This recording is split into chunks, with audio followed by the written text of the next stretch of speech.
రాయ్నెట్కి స్వాగతం. సో ఈరోజు మన రాయ్నెట్లో పాన్ కార్డ్ అప్లికేషన్స్ పెట్టుకోవడానికి మీరు ఈ సర్వీస్ యాక్టివేషన్ చేసుకోవచ్చు. కొత్త వాళ్ళు ఎవరైతే జాయిన్ అయ్యారో వాళ్ళందరికీ కూడా ఈ pan card application service open అవ్వడం జరిగింది.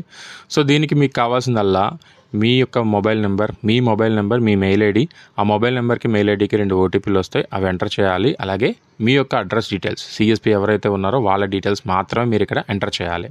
సో ఇది ఎలా యాక్టివేషన్ చేసుకోవాలంటే ముందుగా సర్వీసెస్ ఓపెన్ చేసి అందులో పాన్ కార్డ్ అనే అప్లికేషన్ మీద మీరు ఎన్ఎస్డిఎల్ ప్రివ్యూ కొట్టారనుకోండి, మీ పాన్ కార్డ్ సర్వీస్ యాక్టివేషన్ లేదంటది. దాని మీద క్లిక్ చేసి సబ్మిట్ కొట్టండి.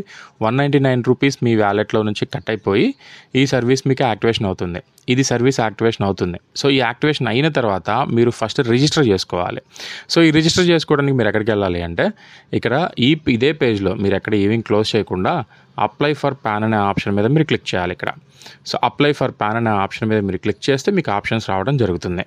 సో ఇక్కడ అప్లై ఫర్ పాన్ అనే ఆప్షన్ మీద మీరు క్లిక్ చేస్తే ఇక్కడ మీరు ఏ ఆప్షన్ అయినా పెట్టవచ్చు. ప్రస్తుతానికి మీకు రిజిస్ట్రేషన్కి ఇక్కడ ప్రొసీడ్ అనే ఆప్షన్ క్లిక్ చేయండి, ఓకే కొట్టండి. ఆ కట్ అయిపోయిన 107 రూపీస్ కూడా మీకు నైట్ లోపు మీకు రీఫండ్ అయిపోతాయి, నో ప్రాబ్లం అది. సో ఇక్కడ మీరు ప్రొసీడ్ అనే ఆప్షన్ క్లిక్ చేసిన తర్వాత ఇక్కడ మీకు లోడ్ అవ్వడం జరుగుతుంది ఒక పేజ్. ఈ పేజ్లో క్లిక్ హియర్ అనే ఆప్షన్ వస్తుంది, దాని మీద క్లిక్ చేయండి. ఇక్కడ రిజిస్ట్రేషన్ పేజ్ ఓపెన్ అవుతుంది. సో ఇక్కడ ఐ అగ్రీ కొట్టాలి, అలాగే కుకీస్ ఓకే కొట్టాలి. అలాగే మీకు ఇక్కడ పర్మిషన్ కూడా అడుగుతుంది, location permission yellow all time అని కొట్టండి. సో ఇక్కడ ఫస్ట్ మీ మొబైల్ నెంబర్ ఎంటర్ చేయండి. మీ మొబైల్ నెంబర్ ఎంటర్ చేసిన తర్వాత ఈ మొబైల్ నెంబర్ రిజిస్టర్ అవ్వలేదని వస్తుంది.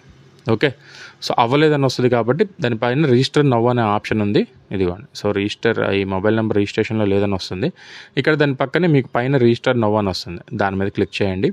ఇక్కడ యూజర్ నేమ్ దగ్గర మీరు ఎంటర్ చేసేటప్పుడు మీ యొక్క పేరు, మీ ఇంటి పేరు ఎక్కడా స్పేస్ లేకుండా మీరు ఎంటర్ చేస్తే మంచిది. దేనికి అంటే ఒకళ్ళ యూజర్ ఐడి ఇంకొకరికి మ్యాచ్ అవ్వకుండా ఉండటానికి. ఓకే, సో ఒకళ్ళ యూజర్ ఐడి ఇంకొకరికి మ్యాచ్ అవ్వకుండా ఉండాలంటే మీ ఇంటి పేరు అలాగే మీ పేరు మొత్తం క్లియర్గా ఎటువంటి గ్యాప్స్ లేకుండా, ఇప్పుడు మీ ఇంటి పేరు మీ పేరుకి గ్యాప్స్ ఏమీ లేకుండా క్లియర్గా మొత్తం కూడా గ్యాప్స్ ఏమీ లేకుండా మీరు ఎంటర్ చేయాలి. అలాగే దాని కిందన మీ ఫుల్ అడ్రస్ ఉంది, మీ ఫుల్ అడ్రస్ కూడా మీరు ఇక్కడ మెన్షన్ చేయాల్సి ఉంటుంది. సో ప్రతి ఒక్కటి మ్యాండేటరీ ఫీల్డ్ ఏదైతే ఉందో అది ప్రతిదీ కూడా మీరు ఎంటర్ చేయాల్సిందే. సో ఎంటర్ చేయకుండా మాత్రం ఉండొద్దు. సో ఖచ్చితంగా మీరు ఎంటర్ చేయాల్సిందే ప్రతి ఫీల్డ్ కూడా.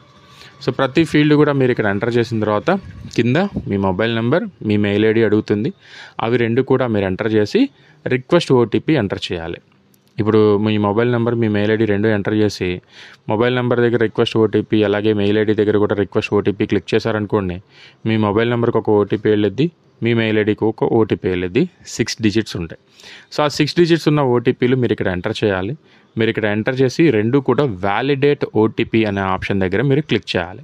సో వ్యాలిడేట్ ఓటీపీ అనే ఆప్షన్ దగ్గర మీరు క్లిక్ చేస్తే మీరు ఎంటర్ చేసిన ఓటీపీలు కరెక్టా కాదా అనేది చెక్ చేసుకుంటుంది. ఓకే, చెక్ చేసుకున్న తర్వాత మీరు సబ్మిట్ అనే ఆప్షన్ క్లిక్ చేసేయండి. మీకు ఇక సబ్మిట్ అయిపోతుంది. నెక్స్ట్ పేజ్ మీకు ఓపెన్ అవ్వడం జరుగుతుంది. ఓకేనా. సో ఈ డీటెయిల్స్ అన్నీ కూడా చాలా జాగ్రత్తగా మీకు ఏదైతే ప్రూఫ్స్లో ఉందో ఆ ప్రూఫ్స్లో ఉన్నట్టుగా మీరు ఎంటర్ చేయాలి.